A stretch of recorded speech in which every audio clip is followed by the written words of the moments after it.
Kamu tidak akan pernah pulang karena perjalanan yang kau kira berakhir di liang lahat sejatinya baru saja membuka pintu pertamanya.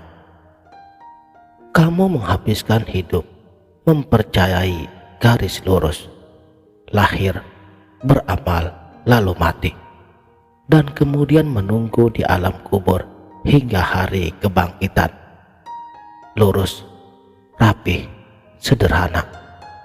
Tapi apa yang sederhana dari sebuah rahasia yang bahkan tidak diberikan kunci pembukanya?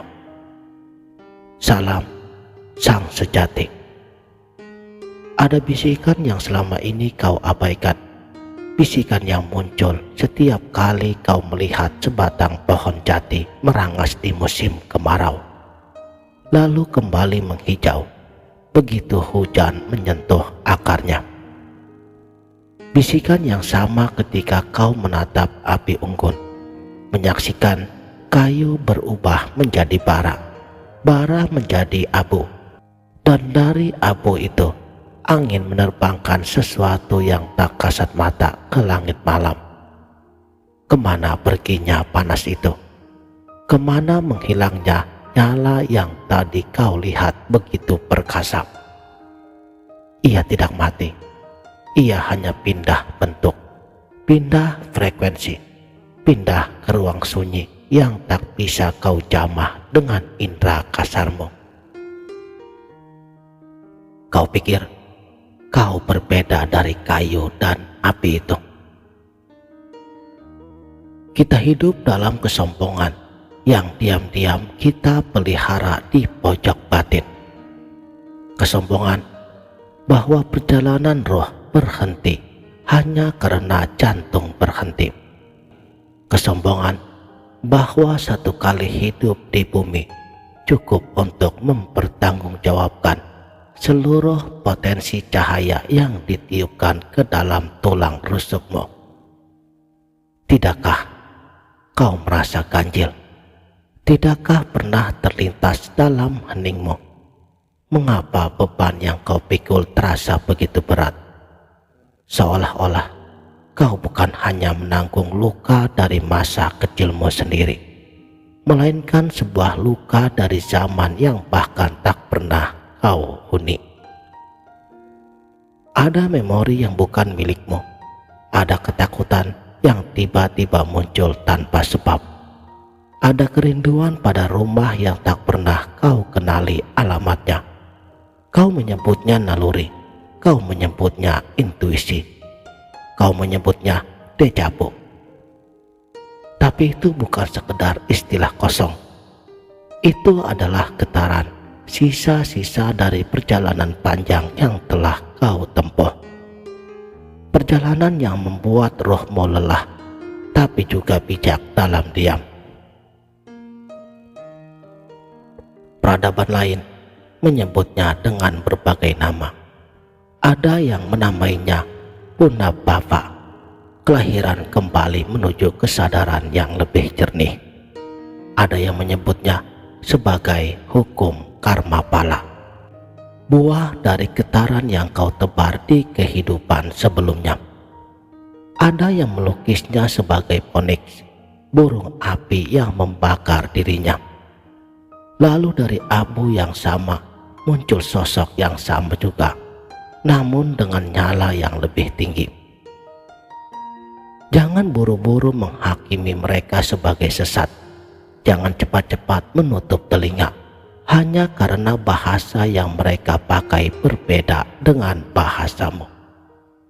Bukankah air tetaplah air, meskipun kau menyebutnya dengan water, ma'a, atau banyu? Mari sejenak kau palingkan wajahmu dari keramaian definisi manusia. Mari kau hadapkan seluruh perhatianmu pada langit di dalam dadamu sendiri. Bukankah ada ayat-ayat yang terselip dalam kitab sucinya yang selama ini kau baca seperti mesin tanpa pernah kau selami hakikatnya? Bukankah ada firman-Nya yang berbicara tentang sekelompok manusia yang dijadikan kera dan babi. Firman-Nya pada surat Al-Maidah ayat ke-60. Sesungguhnya orang-orang yang aku marahi itu, maka aku jadikan mereka itu kera. Aku jadikan mereka itu babi, dan aku jadikan mereka itu penyembah-penyembah berhala. Maka itulah seburuk-buruknya jalan kembali. Dalam ayat-ayat yang lain, surat Toha ayat 53, Al-Fatir 27, Ibrahim 32, Al-An'am 99. Silahkan cari lagi sinyalemen-sinyalemen yang lainnya. Aku tumbuhkan kamu dari bumi sebagai tumbuh-tumbuhan. Kami jadikan kamu batu. Kami jadikan kamu tumbuh-tumbuhan yang telah dipetik.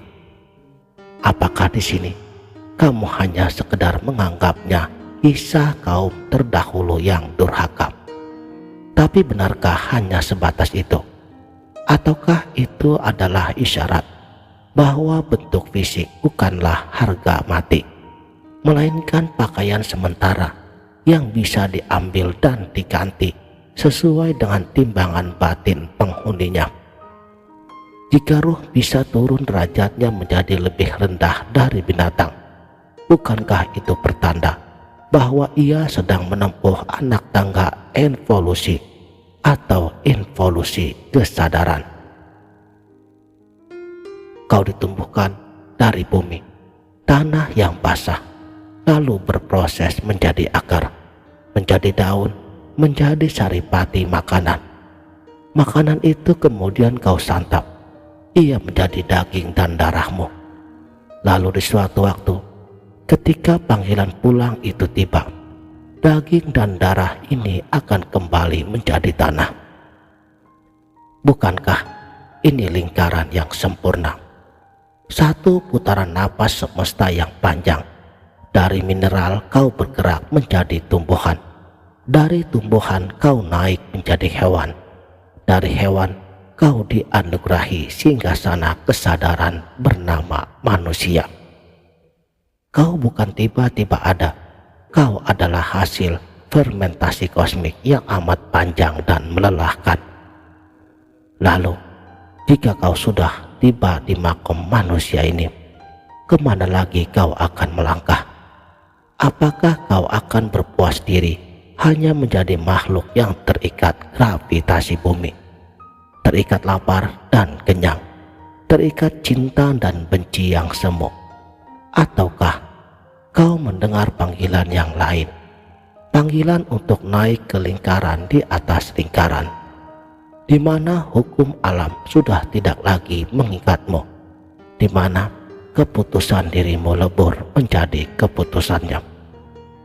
Di titik itu, kau bukan lagi sekedar hamba yang menyembah, melainkan rahasia yang kembali ke dalam pelukan pemilik rahasia. Kau tahu, ada golongan yang tidak mati, bukan fisik mereka yang abadi, melainkan kesadaran mereka yang sudah tidak tersentuh oleh maut. Mereka adalah getaran-getaran murni yang ditugaskan membantu pekerjaannya di semesta. Jika kau ingin mencarinya, jangan lihat ke langit luar, jangan mendongak mencari awan. Lihatlah ke dalam dirimu, ke dalam inti sunyi yang paling dasar. Di sanalah alamat mereka berada. Di dalam inti kesadaranmu sendiri, di mana batas antara kau dan aku menjadi kabur, di mana kata ahad bukan lagi sekedar hitungan matematika satu, melainkan kesatuan wujud yang tak terpisahkan. Inilah hakikat Esa. Saudaraku, sang sejati, ini bukan soal percaya ataupun tidak percaya. Ini soal berevolusi atau berhenti di tengah jalan. Jika kau memilih berhenti, maka kau akan kembali tertarik ke dalam pusaran hukum alam, lahir lagi menjadi bentuk yang sesuai dengan getaran dominan di hatimu. Bukan Tuhan yang menghukummu, melainkan gravitasi batinmu sendiri yang menarik jasad yang sesuai. Kemarahan menarik bentuk binatang buas. Kerakusan menarik bentuk yang tak pernah kenyang. Kesombongan menarik bentuk yang merasa paling tinggi. Padahal ia hanya setitik debu di hamparan galaksi.